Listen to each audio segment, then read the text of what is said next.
My name is Samantha Wilson, and I'm 29 years old. Sitting in my grandmother Eleanor's luxurious Manhattan penthouse, I felt every judgmental stare from my wealthy cousins and aunt. The poor branch of the family shouldn't expect much, Aunt Patricia sneered, as they openly mocked my budget lifestyle. Grandmother looked uncomfortable, but remained silent. Without a word, I reached into my bag and pulled out a sealed envelope. The family fell silent as I revealed a real estate contract inside. Their smug faces transformed to shock when they realized I now owned everything they thought was theirs. I sometimes wonder where you're watching this from. Maybe you're sitting on your couch after a long day dealing with your own family drama, or perhaps you're commuting and need something to distract you from traffic. Wherever you are, if you've ever been underestimated by family, you'll understand exactly how I felt that day. Like this video and subscribe if you've ever fantasized about having your own perfect revenge moment, because trust me, what happened next in that penthouse changed my family forever. To understand what happened that day in the penthouse, you need to know about the Blackwells, my mother's family, and one of Manhattan's oldest real estate dynasties. The empire wasn't inherited or built on old money. My grandmother Eleanor started from nothing, the daughter of immigrants who worked as a secretary at a small real estate firm in the 1960s. Through sheer determination, strategic investments, and an uncanny ability to predict market trends, she built Blackwell Properties into a powerhouse worth hundreds of millions. My mother Rebecca was Eleanor's eldest daughter, always the free spirit who questioned the family's obsession with status and wealth. When she fell in love with my father Thomas Wilson, a dedicated public school teacher with no fortune to his name, the family considered it practically a betrayal. She married beneath her. Aunt Patricia, Eleanor's younger daughter, would say loud enough for me to hear at family gatherings. Patricia had done the right thing by marrying into the Montgomery family, old money with connections throughout New York's elite circles. She gave my grandmother 3 grandchildren: Natalie, Heather, and Brett. They grew up with every imaginable privilege: private schools in Manhattan, summer homes in the Hamptons, skiing trips to Aspen, and trust funds that ensured they'd never need to work a day in their lives if they didn't want to. Meanwhile, my parents chose a modest life in a brownstone in a still-developing neighborhood in Brooklyn. My father taught history at the local high school, and my mother worked as an art therapist at a community center. We weren't poor by any normal standard. We took modest vacations, I had everything I needed, and our home was comfortable, but compared to the Blackwell wealth, we lived in different universes. Money isn't everything, Samantha, my mother would say. Character is built through work and purpose, not handed to you. She insisted I attend public school rather than the private academies my cousins attended. I worked summer jobs while they vacationed on yachts. I learned to budget my allowance while they swiped black cards without checking the balance. What the rest of the family didn't know was that despite the rift, grandmother Eleanor maintained a close relationship with me. Starting when I was 12, we began meeting weekly for lunch at a small diner in a neighborhood where no one would recognize the Eleanor Blackwell. She would arrive in a modest car with her trusted driver Miles, dressed down without her usual fine jewelry. "Our secret," she would say with a wink as we slid into a booth. Over grilled cheese sandwiches and milkshakes, she would ask about my studies, my friends, and my dreams. Unlike the intimidating matriarch she portrayed at family functions, in these moments she was just my grandmother, warm, attentive, and genuinely interested in my life. "Your mother chose a different path, but she has integrity," grandmother told me once. "The others don't understand the value of that, but I do." As I grew older, I worked my way through college studying urban planning and sustainable development. While my cousins were making tabloid appearances at Manhattan's elite clubs, I was pulling all-nighters finishing design projects and interning at city planning offices. I graduated with honors and built a respectable career working with community development organizations, focusing on creating sustainable, affordable housing solutions. Ironically, the opposite of the luxury developments that had built the Blackwell fortune. At family events, which became increasingly rare as I got older, my achievements were dismissed with patronizing comments. "How adorable that you're so passionate about your little projects," Aunt Patricia would say. examining her manicure. "Couldn't you just join the family business and actually make some real money?" Brett would ask, already on his third scotch before dinner. Natalie, who held a meaningless vice president title at Blackwell Properties despite having no qualifications, would smile with false sympathy. "Not everyone is cut out for success, I suppose.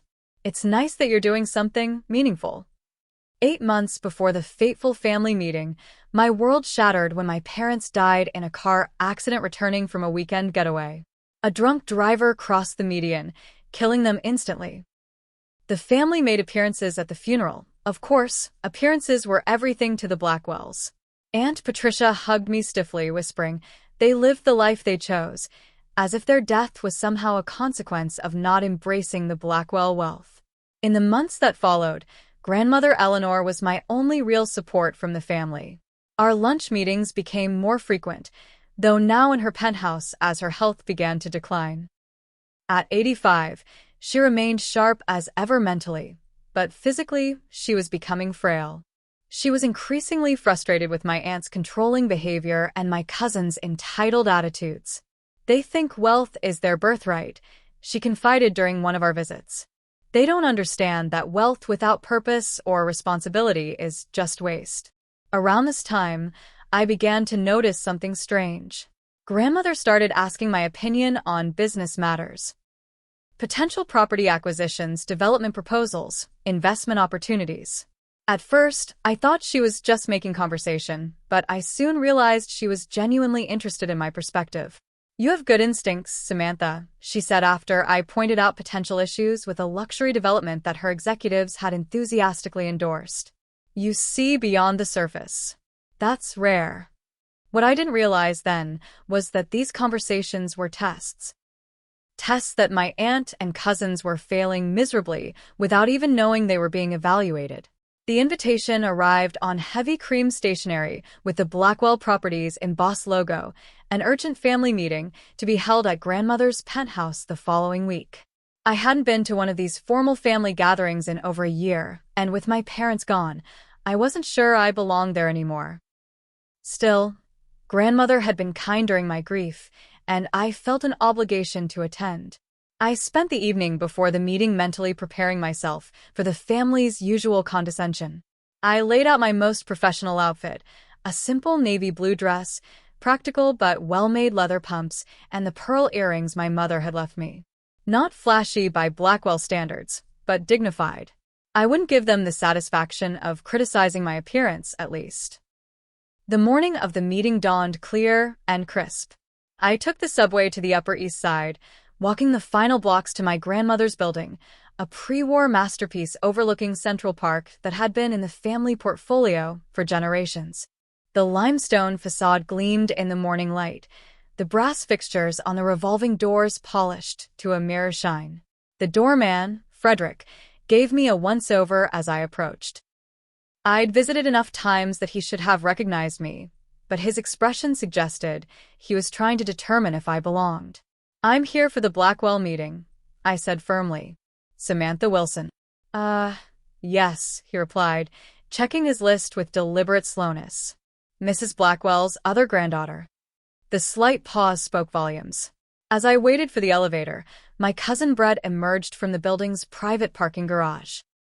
At 35, Brett had the polished appearance of wealth without the substance to back it up: designer suit, expensive watch, and the permanently smug expression of someone who never faced real consequences for his actions.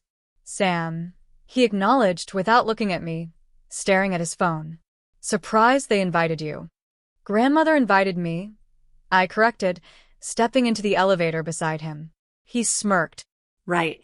"Well, don't get your hopes up about any big inheritance. Mom's been working on Grandmother for months. The company's future is pretty much decided." The elevator ascended in silence after that, the tension building with each floor. When we reached the penthouse level, Brett strode out without holding the door, letting it nearly close on me as I followed. Grandmother's penthouse occupied the entire top floor of the building, a sprawling residence with panoramic views of Central Park. The foyer opened into a grand living area where priceless art hung on the walls alongside family photographs, carefully curated moments of Blackwell history that told the story the family wanted to project. Aunt Patricia was the first to spot us entering. At 63, she maintained a regal bearing, her silver hair perfectly styled, her posture impeccable.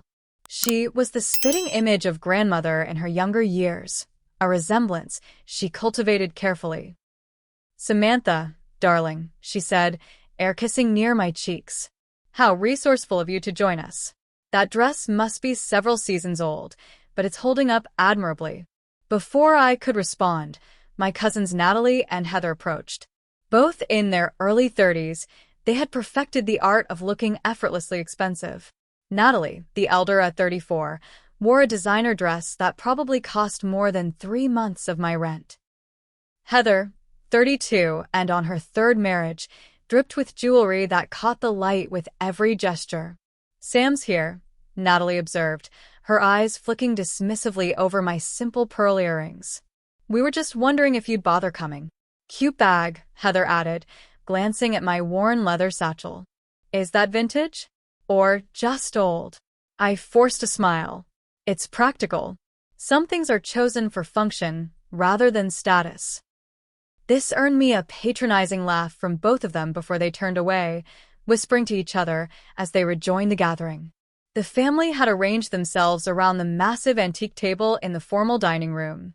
Grandmother Eleanor sat at the head, looking smaller than I remembered. Her once commanding presence seemed diminished, though her eyes remained sharp as they followed the movements of everyone in the room. Beside her sat Jordan Miller, the family's longtime attorney, arranging documents with methodical precision.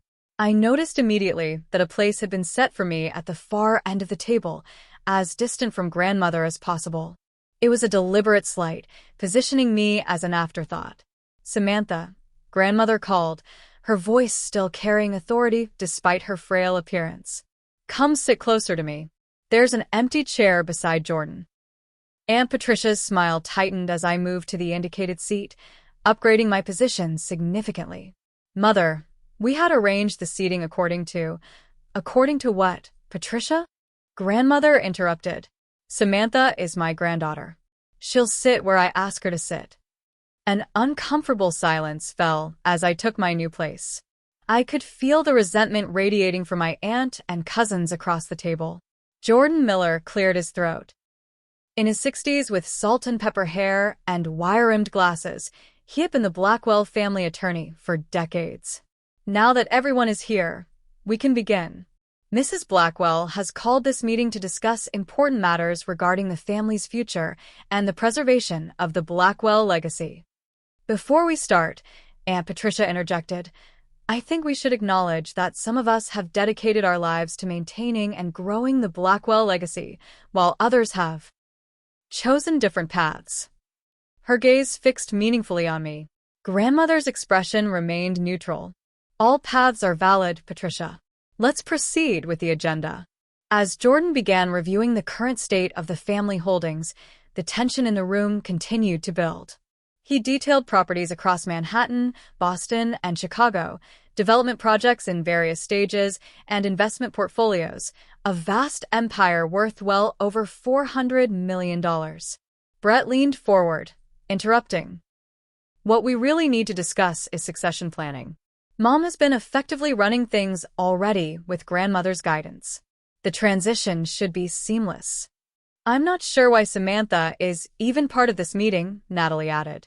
"It's not like she's ever shown any interest in the family business. Or any business acumen whatsoever," Heather chimed in with a laugh. Aunt Patricia nodded in agreement. "Some family members simply wouldn't understand the complexities involved. The poor relation, as it were." The room fell silent at this direct insult. I felt heat rising to my face but maintained my composure, looking directly at my grandmother. Her expression was unreadable, but there was something in her eyes, a calculated patience, as if she were waiting for a specific moment. Jordan shifted uncomfortably. "Perhaps we should proceed to the discussion of asset distribution and succession planning, which is the primary purpose of today's meeting." Excellent idea, Patricia said, her voice dripping with satisfaction. Let's talk about preserving what generations of Blackwells have built, ensuring it remains in capable hands. And with that, the meeting descended into the most blatant display of entitlement I had ever witnessed, with none of them realizing they were digging their own graves with every word. As the family meeting continued, each condescending remark from my aunt and cousins triggered memories of a lifetime of exclusion and betrayal. This wasn't new behavior. It was simply the culmination of a pattern that had defined my relationship with the Blackwell side of my family for decades. I remembered being 16, excitedly telling my mother about cousin Natalie's upcoming Sweet 16 party that all the family teens were talking about. Mom's face had fallen as she admitted we hadn't received an invitation. Later, we saw the photos on social media, a lavish celebration on a yacht circling Manhattan, with every remotely connected family member present except for me.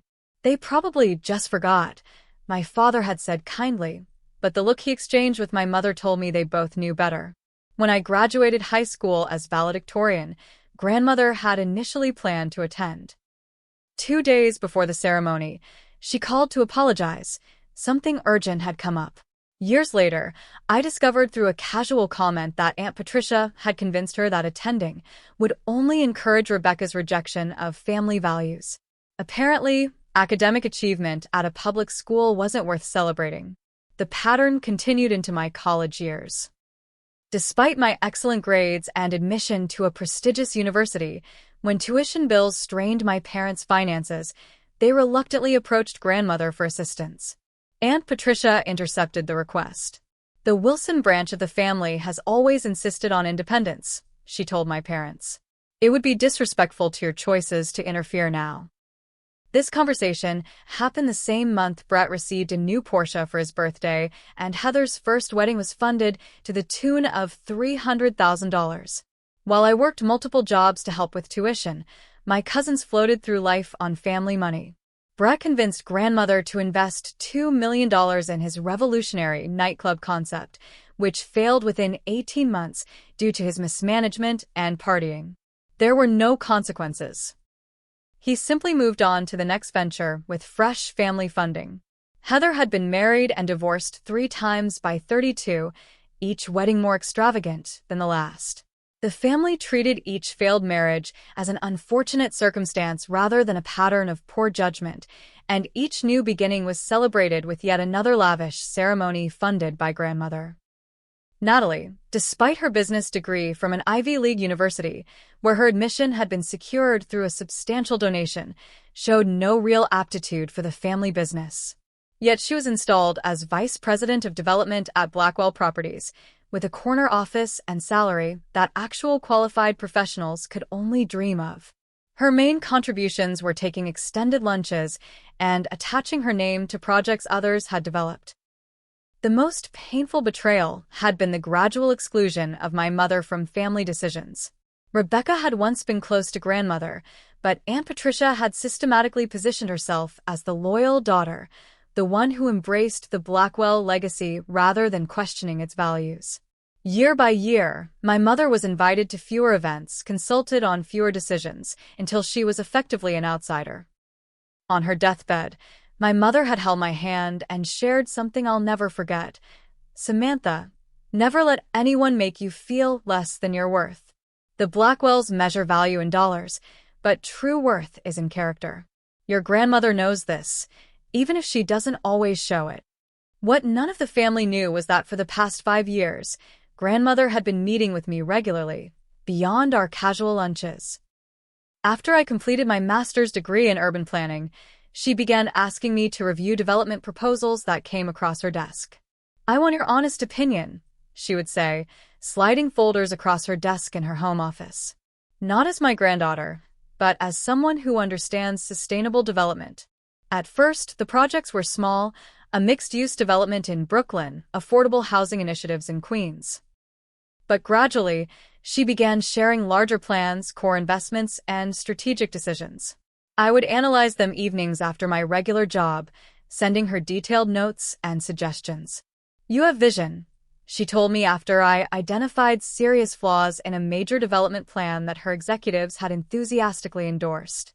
You see beyond the quick profit to the long-term impact. That's rare in this business. What I didn't realize at the time was that she was comparing my analysis directly with recommendations from Aunt Patricia and my cousins, who were officially involved in the business. While I was suggesting sustainable modifications and community integration, they were focusing solely on luxury amenities and maximum short-term profit. Grandmother never explicitly said she was testing us all, but looking back, the pattern is clear. She was evaluating who truly understood the business she had built, not just the profit mechanisms, but the vision and values that had made Blackwell Properties successful for decades. 3 weeks before the family meeting, Grandmother had asked me to come to the penthouse. She seemed more tired than usual, but her mind was sharp as ever. "Samantha," she said, once we were alone in her study, "I've made some decisions about the future of Blackwell Properties." I nodded, expecting perhaps another consulting project or maybe a formal role in one of the company's charitable foundations. Instead, she unlocked her desk drawer and removed a small brass key. "This opens my private safe in the library. Behind a copy of Great Expectations, appropriate, don't you think?" Her eyes twinkled with rare mischief. "Why are you giving this to me?" I asked, confused. "Because there will come a moment when you'll need what's inside," she replied cryptically. "You'll know when. Trust your instincts, they've never failed you." I took the key, not understanding its significance, but recognizing the solemnity of the moment. "Thank you for trusting me," I said simply. She reached out and patted my hand. "Trust is earned, Samantha. You've earned mine over and over. Remember that when others question your place." 2 days later, I used the key while Grandmother was at a doctor's appointment. Inside the safe, I found a sealed envelope with my name on it in Grandmother's elegant handwriting. I didn't open it then. Something told me to wait, just as she had suggested. I placed it in my bag and locked the safe, replacing the key where she had instructed. The envelope remained unopened in my apartment until the morning of the family meeting, when something compelled me to bring it along. As I sat at the family table listening to my aunt and cousins demean my existence, I finally understood why Grandmother had given me that key. The time had come. "Let's be practical about this," Aunt Patricia was saying as Jordan attempted to bring the meeting back to order. "The Blackwell legacy requires stewardship from those who understand its value and have dedicated their lives to preserving it." Jordan cleared his throat. "As I was saying, the current holdings of Blackwell Properties and associated family investments amount to approximately $427 million in total valuation. Mrs. Blackwell has specific instructions regarding the distribution and management of these assets, which naturally should follow the commitment and contributions family members have made." Patricia interrupted again, shooting a pointed look in my direction. "Some of us have dedicated decades to building on Mother's foundation." Brett nodded emphatically. "I've been working alongside Grandmother and Mom for years now. I understand the Blackwell vision better than anyone." This was a laughable claim given that his work consisted mainly of showing up for board meetings and taking clients to expensive lunches on the company dime. "I think we need to address the elephant in the room," Natalie said, her voice dripping with false concern. "Equity doesn't necessarily mean equality. Contribution should be considered." Heather nodded. "Exactly. It's not like Samantha has ever shown any interest in being part of the Blackwell legacy. She's been doing her own thing in, what is it again? Community planning?" She said the words as if describing an unsavory medical condition. I maintained my composure, watching Grandmother's face. She remained impassive, observing the interaction without intervening. Jordan looked increasingly uncomfortable but continued reviewing documents with professional detachment. "The Blackwell holdings include 14 major commercial properties in Manhattan," he continued, 8 residential developments, the Chicago portfolio of 6 buildings, the Boston waterfront project, and various other investments and properties as detailed in Section 3 of your briefing materials. As he spoke, Patricia began making notes, practically dividing the spoils already. "The Manhattan residential properties would naturally fall under my division," she murmured to Brett. You could take the Chicago portfolio. I've always loved the penthouse in Boston, Heather chimed in. I could see myself spending summers there after the divorce is finalized. The casual way they carved up my grandmother's life's work while she sat at the table was breathtaking in its audacity. None of them even glanced in her direction to gauge her reaction. I'm thinking of upgrading the yacht, Brett announced to no one in particular. The current one is nearly 4 years old. Outdated technology. Natalie was scrolling through her phone. There's a beautiful property in Aspen that just hit the market. 12 bedrooms, ski-in access. Would be perfect for family retreats. Speaking of family, Patricia said, her voice cutting through the chatter, we should address what provisions might be appropriate for Samantha. She turned to me with a smile that didn't reach her eyes. We're not heartless, dear. Despite your mother's choices and your alternative career path, you are still family by blood. How generous of you to acknowledge that, I replied quietly. I was thinking, Patricia continued as if I hadn't spoken, perhaps a small stipend would be appropriate. Something to help with that apartment in that transitional neighborhood you insist on living in. It's actually a very desirable area now, I corrected. Property values have tripled since I moved in. Patricia waved her hand dismissively. Regardless, we should be generous to poor Sam. She clearly needs it more than the rest of us. Does she even have a proper work wardrobe? Heather stage whispered to Natalie. Those shoes must be from a department store. They're actually Italian, I noted. Just not flashy. Brett snorted. The point is, Sam, you wouldn't know what to do with real money anyway. You've spent your whole life pretending it doesn't matter. It doesn't, I replied evenly. But respect does. Oh, please. Natalie rolled her eyes. Spare us the moral high ground. You're here for the same reason we all are, to get your share. Jordan tried again to redirect the conversation. If we could return to the matter at hand. The matter at hand, Patricia interrupted sharply, is ensuring the Blackwell legacy continues properly. And let's be frank, the poor branch of the family should be grateful for whatever they get. It's more than they've earned. The room fell silent at this direct insult. I felt a flush of anger, but kept my expression neutral, years of practice coming to my aid. Across the table, I could see Jordan's discomfort and, more surprisingly, a slight smile playing at the corners of Grandmother's mouth. Grandmother Eleanor straightened in her chair, her voice stronger than it had been all morning. Samantha, you've been very quiet. Do you have anything to add to this discussion? All eyes turned to me.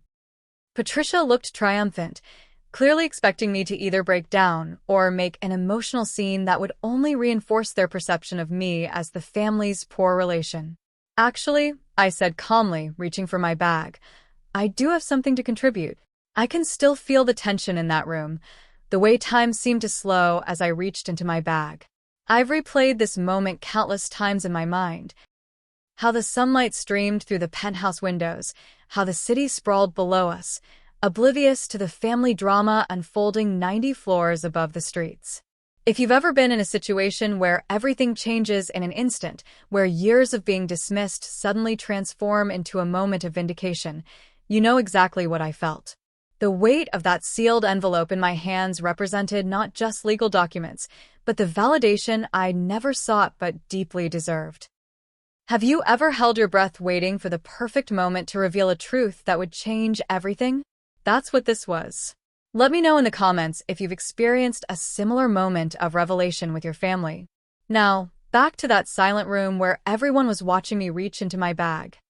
The envelope I withdrew was thick, cream-colored, with the Blackwell Properties watermark visible beneath the sealing wax. I broke the seal deliberately, the soft crack echoing in the silent room. Inside was a bound document, at least 50 pages thick, with a blue cover bearing the Blackwell corporate logo. What is that? Patricia demanded, her voice sharper than intended. I slid the document toward Jordan, who recognized it immediately, his eyebrows rising slightly in professional surprise. This appears to be the deed transfer and corporate restructuring documents for Blackwell Properties Holdings, he said, adjusting his glasses as he examined the first page. Dated 3 weeks ago. That's impossible, Brett scoffed. Grandmother would have told us about any restructuring. Grandmother Eleanor simply folded her hands on the table and watched the scene unfold, that same enigmatic smile playing at the corners of her mouth. What exactly does this document say? Patricia demanded, reaching for it. Jordan kept it firmly in his grasp, professional to the core.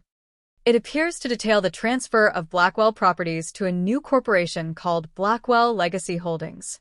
The primary shareholder of this new entity is... He paused, glancing at me. Samantha Wilson, who holds 70% of voting shares and is named CEO and chairperson. The silence that followed was absolute. I could almost hear the blood rushing in Patricia's face as it turned a dangerous shade of red. "This is a joke," Heather finally said, breaking the tension with a nervous laugh. "It has to be." "I assure you it's not," Jordan replied, continuing to scan the document. "This is legally executed and binding, with my own notarization and that of 2 judges. Everything appears to be in order." "Mother!" Patricia's voice rose to a near shout as she turned to grandmother. "What is the meaning of this? You can't possibly have given everything to her." Grandmother Eleanor straightened in her chair, suddenly looking less frail and more like the formidable businesswoman who had built an empire. "I can and I have, Patricia. Though not everything. You'll note that 30% of shares are distributed among family members with conditions." "Conditions?" Brett spat the word. "What conditions?" Jordan flipped to that section of the document. "The remaining 30% is divided as follows: 5% each to Patricia, Brett, Natalie, and Heather, with a final 10% allocated to a family foundation for education and housing assistance. All shares come with strict conditions regarding employment, contribution, and behavior." "Let me see that." Brett lunged across the table, reaching for the document, but Jordan smoothly moved it away. "I have copies for everyone," I said quietly, removing additional sealed envelopes from my bag and sliding them across the table. "You might want to pay particular attention to Section 12. Heather tore open her envelope, frantically flipping pages. "This can't be legal." "You manipulated grandmother somehow." "Hardly," grandmother replied dryly. "I've been planning this for years." Samantha had no idea until this morning. Natalie had gone pale, her manicured finger tracing lines of text. "This says, we have to work actual jobs in the company to receive any benefits. Actual positions with responsibilities and performance reviews. By independent consultants." "Precisely," grandmother nodded. "No more vanity titles and paychecks for minimal effort." "But the penthouse." Patricia was reading her copy with growing horror. "It says the penthouse now belongs to Samantha, as does the primary office building, the Manhattan portfolio, and the majority of our major holdings," grandmother confirmed. "All transferred legally to Blackwell Legacy Holdings, of which Samantha is the primary owner and decision-maker." "I'm calling Maxwell," Patricia declared, referring to her personal attorney. She fumbled for her phone. "This will be contested immediately. Mother clearly isn't in her right mind." "I've been evaluated by 3 separate physicians and 2 psychiatric professionals," grandmother replied calmly. "All have confirmed my complete mental competence. Their certifications are included in Appendix B." Brett's face had turned an alarming shade of purple. "You've destroyed Father's legacy. He built this company alongside you, and you're handing it to an outsider." "Your father joined the company after I had already established it," grandmother corrected icily. "And Samantha is hardly an outsider. She's my granddaughter, just as you are my grandson. The difference is, she has demonstrated the values, work ethic, and vision that are essential to leading Blackwell Properties into the future." "This is about Rebecca, isn't it?" Patricia accused, her voice breaking. "You always favored her, even after she rejected everything you built." "This is about competence, Patricia," grandmother replied evenly. "For the past 5 years, I've been testing all of you, seeking your input on business decisions, evaluating your judgment, assessing your character. Samantha has been doing the same." "What are you talking about?" Natalie asked, confusion mixing with her anger. "Remember the Reynolds development proposal you championed last year?" grandmother asked. The one you insisted would be revolutionary for the company? I had Samantha review it independently. She identified 13 critical flaws that would have resulted in regulatory issues and community backlash. You saw none of them. That's because she's obsessed with that community activism nonsense, Brett argued. Business is about profit. Business is about sustainability, grandmother corrected.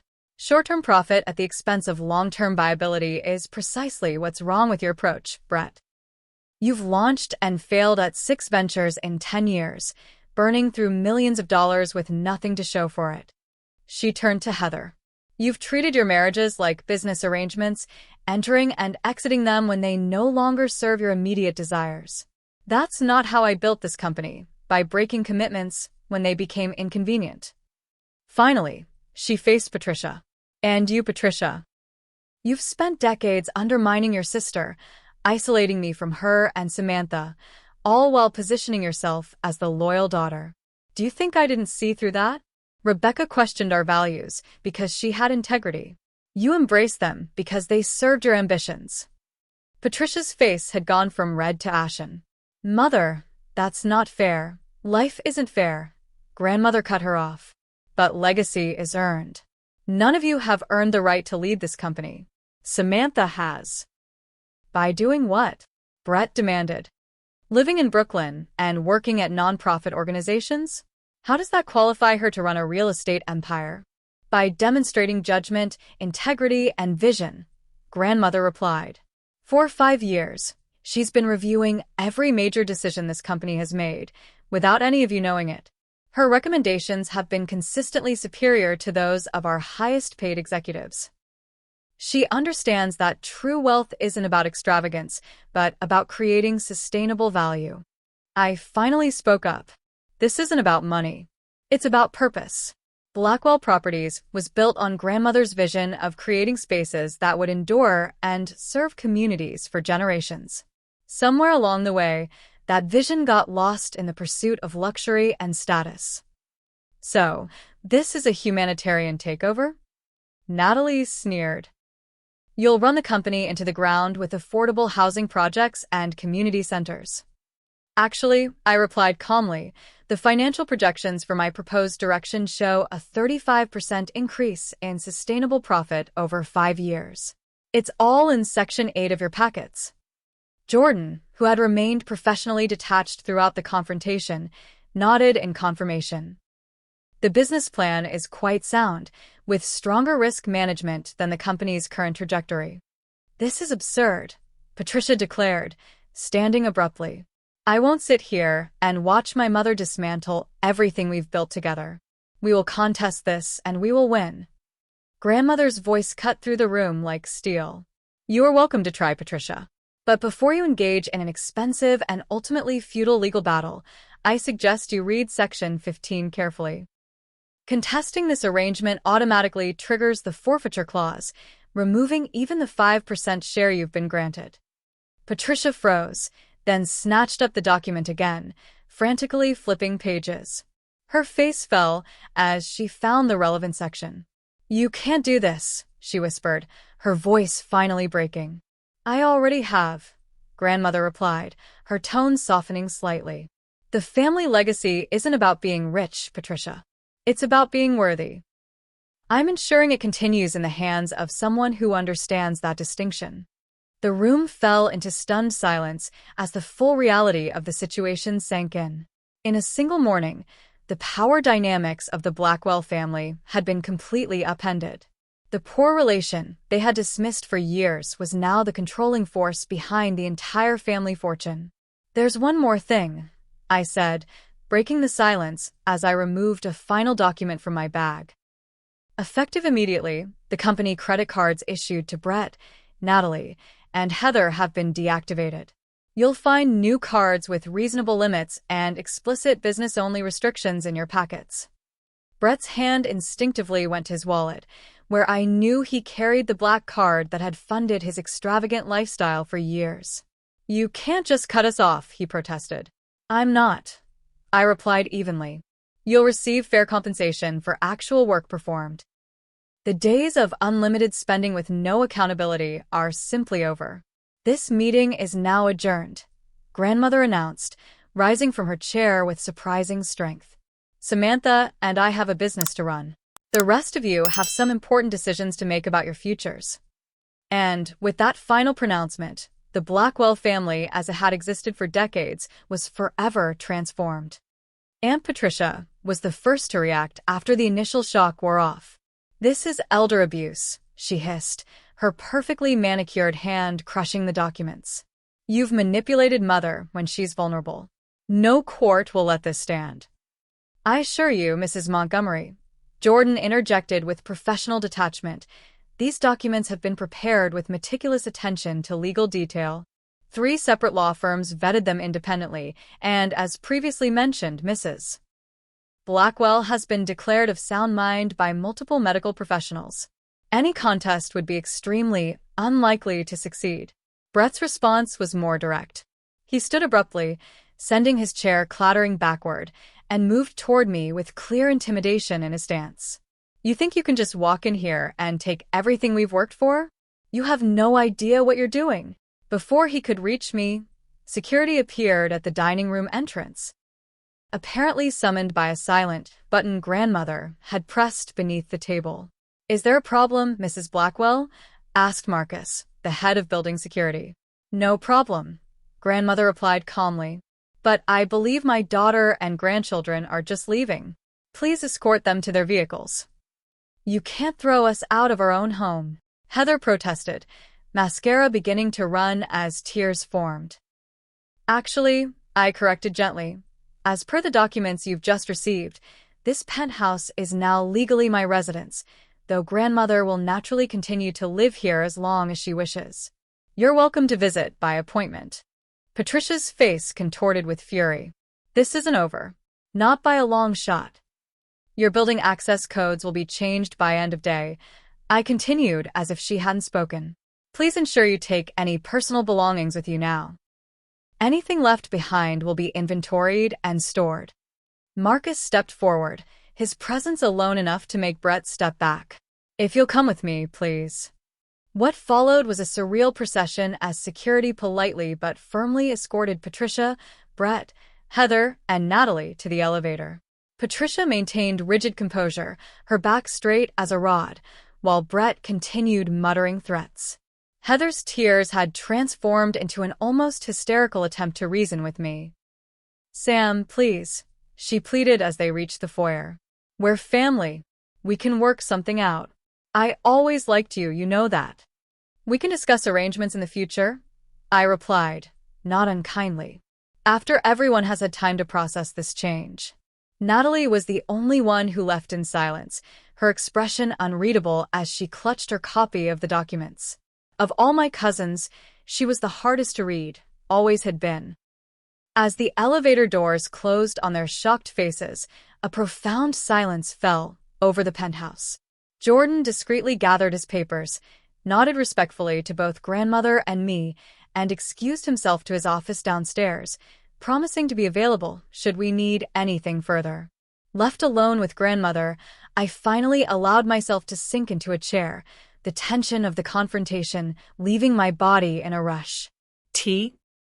Grandmother asked, as if we'd just finished a normal family visit rather than completely upending the Blackwell dynasty. I laughed despite myself. "Yes, I think tea would be appropriate."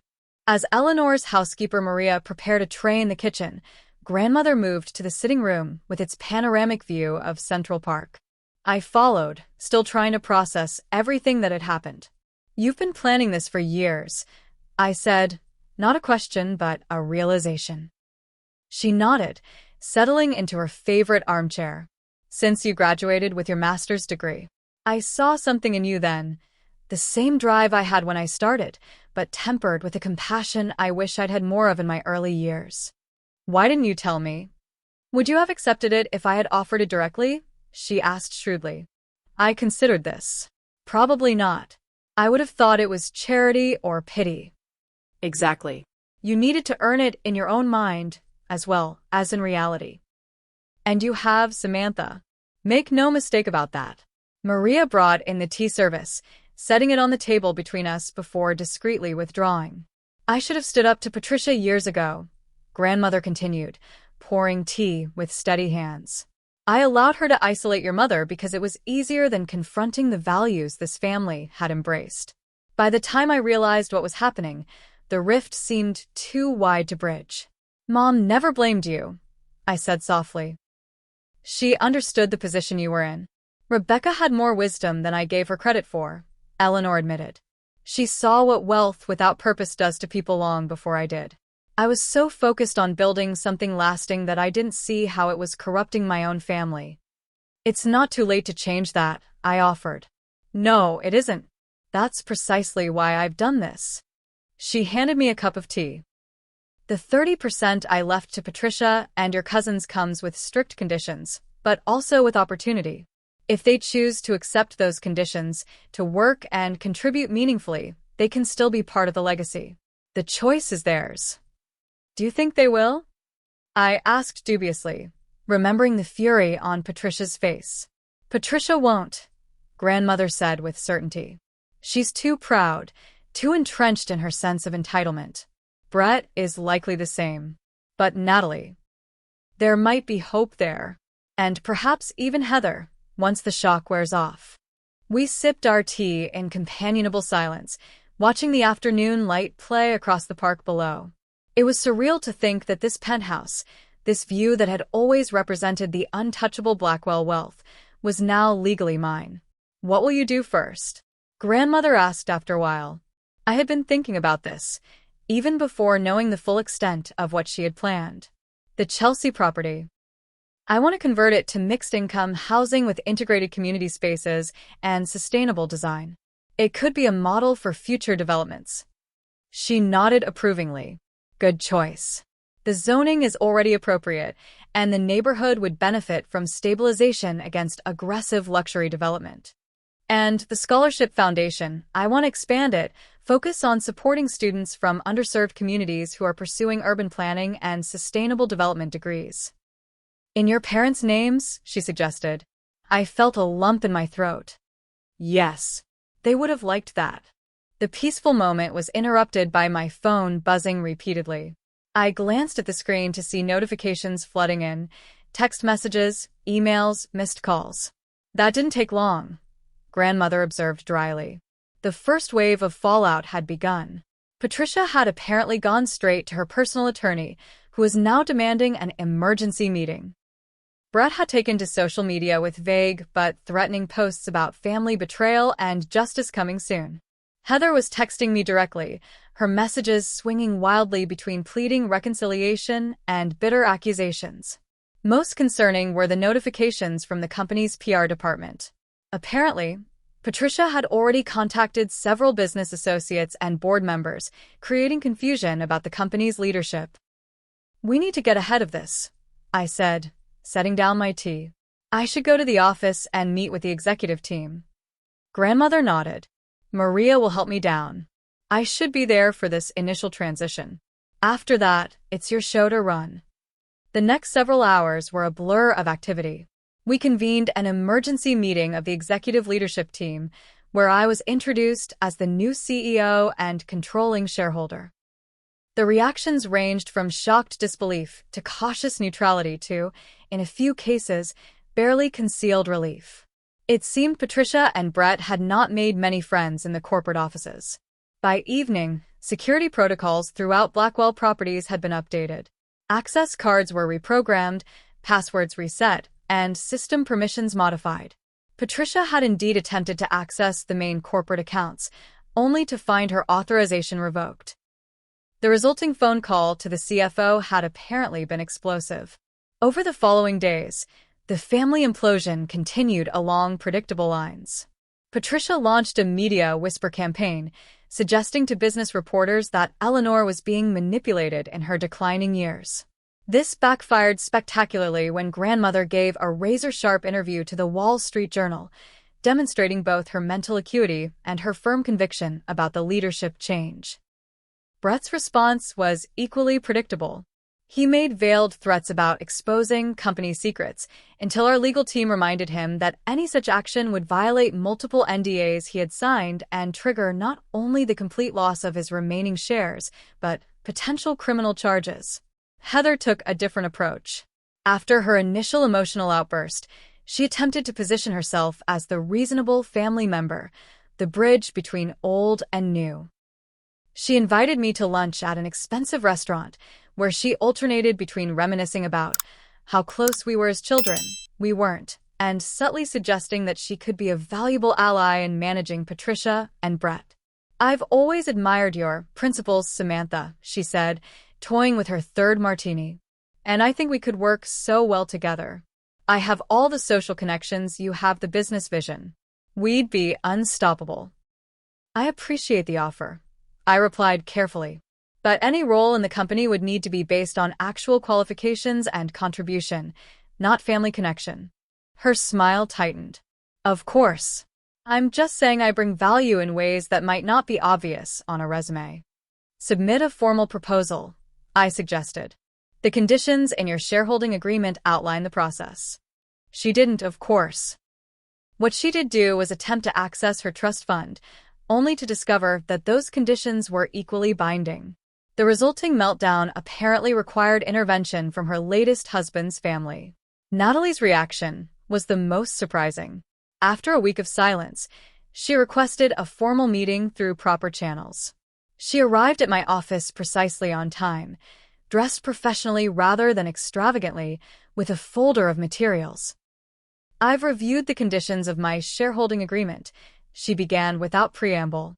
"And I'd like to propose a 6-month probationary position in the Community Relations Department, focusing on our nonprofit partnerships." I raised an eyebrow, genuinely surprised. "Why that department?" "Because it's where I can learn the most from you," she admitted with unexpected candor. "I've spent years pretending to know what I was doing, and we both know I was just taking up space. I'd like the chance to actually earn my place here." It was the first genuine interaction I could remember having with any of my cousins. "Probation means starting at entry level," I warned. "No special treatment." She nodded. "I understand. I'll start wherever I need to." Whether her change of heart would prove lasting remained to be seen, but it was a start. As the weeks passed, the company began to stabilize under the new leadership. The initial shockwaves gave way to a cautious optimism as I introduced my vision for Blackwell Legacy Holdings, maintaining profitability while pivoting toward more sustainable, community-integrated development models. Through it all, grandmother was my constant support and advisor, though she carefully maintained a public position of having stepped back from active management. In private, we continued our discussions over tea, now with the freedom to implement the ideas we explored. "You've handled this transition better than I could have hoped," she told me one evening, about a month after the family meeting. "I knew you had it in you, but seeing it in action, your mother would be so proud." "I still can't believe you planned all this without anyone suspecting," I admitted. "You played a very long game." She smiled, the wisdom of decades in her eyes. "The best legacy isn't built in a day, Samantha. It's built choice by choice, year by year. Remember that as you shape the future of what we've built." And so began my unexpected role as the head of the Blackwell Empire, transforming it day by day into something that honored its past while building toward a more sustainable future. 1 year after that fateful family meeting, I stood at the floor-to-ceiling windows of what was now officially my office, watching the sunset bathe Manhattan in golden light. The Blackwell Building, a 40-story Art Deco masterpiece that had been the company's headquarters since the 1980s, looked the same from the outside, but inside, nearly everything had changed. The transformation of Blackwell Properties into Blackwell Legacy Holdings had been more successful than even I had dared to hope. Our pivot towards sustainable urban development and mixed-income housing had initially raised eyebrows in the traditional real estate community, but the financial results were silencing the critics. Our profits were up 17% year-over-year, with projections suggesting we'd hit the 35% increase I'd predicted within the next 3 years. More importantly, the company's reputation had undergone a remarkable shift. Once known primarily for luxury developments accessible only to the ultra-wealthy, we were now recognized as pioneers in sustainable urban planning that served diverse communities while maintaining profitability. The Chelsea Project, my first major initiative, had won 3 architectural awards and was being studied as a model for future developments across the country. Grandmother Eleanor, now 86, had experienced a surprising revival in both health and spirits. Though she no longer maintained daily office hours, she came in 3 times a week to mentor me and to work on the Eleanor and Rebecca Blackwell Foundation, our newest initiative focused on education and housing assistance for underserved communities. The doctors can't explain it, she had told me with a mischievous smile during her last checkup. But I can. Purpose is the best medicine, Samantha. Having someone worthy to pass the torch to has given me a reason to stick around and watch you shine. As for the rest of the family, the aftermath had unfolded much as we expected. Aunt Patricia had made good on her threats to contest the restructuring, hiring 3 separate law firms to find any possible vulnerability in the arrangements. All 3 eventually advised her that the documents were airtight and pursuing litigation would only deplete her remaining resources. She now lived in her Hamptons house year-round, refusing all contact with grandmother or me, and had become something of a bitter presence on certain social media platforms where she occasionally posted veiled criticisms of ungrateful family members and the death of proper business values. Brett's trajectory had been equally predictable. After exhausting his considerably reduced trust fund on legal fees and an ill-advised attempt to launch a competing real estate firm, he had filed for bankruptcy protection 6 months ago. His venture, Montgomery Elite Properties, deliberately excluding the Blackwell name, had secured a few investors based on his family connections, but without the actual skills to back up his grandiose promises, it had collapsed within quarters. He was now reportedly living in Miami, supported by a succession of girlfriends while claiming to be working on a revolutionary cryptocurrency concept. Heather had taken a different approach. After her initial attempt to ally with me failed, she had leveraged her social connections to secure a position with a prominent event planning company that catered to the ultra-wealthy. It suited her skills. She had always excelled at social navigation and provided her the access to high society she craved, even if her own resources were now more limited. She had recently reached out with a carefully worded email suggesting we clear the air, which I interpreted as a tentative peace offering now that she had established her independence. The most surprising development had been Natalie. True to her word, she had started in an entry-level position in our community relations department. The first few months had been rocky. Years of entitlement were hard to overcome, but she had persisted through the challenges with unexpected determination. When her supervisor had first recommended her for promotion, I had insisted on a rigorous review process to ensure there was no favoritism. Natalie had not only passed but excelled, demonstrating a genuine talent for building relationships with community organizations and translating their needs into viable project components. 6 months ago, she had earned a legitimate promotion to Assistant Director of Community Partnerships, and the transformation in her was remarkable. Gone were the designer clothes and superior attitude, replaced by professional competence and what appeared to be genuine satisfaction in meaningful work. We weren't friends. Too much history stood between us for that. But we had developed a cordial professional relationship that occasionally hinted at the possibility of something more familial in the future. The penthouse had undergone its own transformation.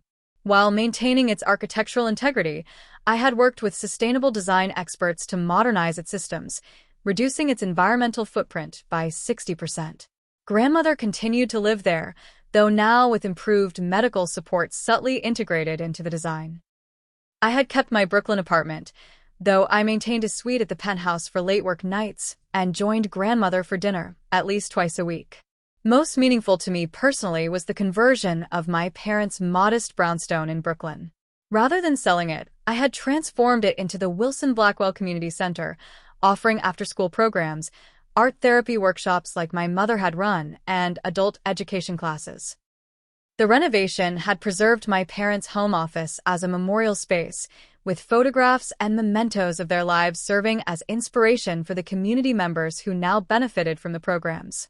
Today marked an important milestone, the official launch of the Thomas and Rebecca Wilson Scholarship, which would provide full educational funding for 5 students annually from underserved communities pursuing degrees in urban planning, sustainable development, or education. The first recipients had been selected, and a small ceremony was planned for the community center that evening. As I gathered my things to head to the event, there was a knock at my office door. "Come in," I called, expecting my assistant with last-minute details for the evening's program. Instead, Natalie entered, looking uncharacteristically nervous. "Do you have a minute?" "Just about," I replied, checking my watch. "I need to leave for the scholarship launch soon." "That's actually why I'm here." She handed me a small gift bag. "I wanted to give you this before the ceremony. It didn't seem appropriate to do it publicly." Curious, I opened the bag to find a framed photograph I'd never seen before. It showed my mother and grandmother Eleanor, much younger, standing together in front of the Blackwell building. They were laughing, arms linked, looking remarkably similar despite their different styles. My mother in simple jeans and a sweater, grandmother in one of her trademark suits. "Where did you find this?" I asked, genuinely moved. "In some old files Patricia had stored away," Natalie admitted. "I think she removed a lot of Rebecca's photos over the years. There are more if you want them." I studied my cousin's face, seeing genuine regret there. "Thank you. This means a lot." She nodded awkwardly. "I've been doing a lot of thinking this past year. About family, about what matters." "I was horrible to you, Samantha. For years. We all were. And I'm sorry." "Water under the bridge," I said, surprising myself with how much I meant it. "We're building something new now." "Are we?" she asked, uncertainty in her voice. "Building something new as a family, I mean not just as colleagues?" I considered this as I carefully placed the photograph in my bag to take to the event. "I think we might be. It takes time to rebuild trust, but I'm open to the possibility." Her smile was tentative but genuine. "That's more than I deserve, but I'll take it. Would it be all right if I came to the ceremony tonight? Not as a Blackwell or company representative, just as family?" "I'd like that," I said honestly. "Mom would have too." As we left the office together, I thought about the journey of the past year. The Blackwell legacy had been redefined, not just in business terms but in human ones. Wealth wasn't just about money or property or power. It was about purpose, values, and the impact we chose to have on the world around us.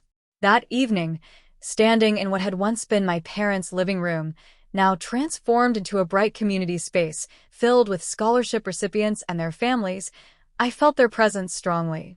Grandmother sat in the front row, proudly watching as I introduced the program.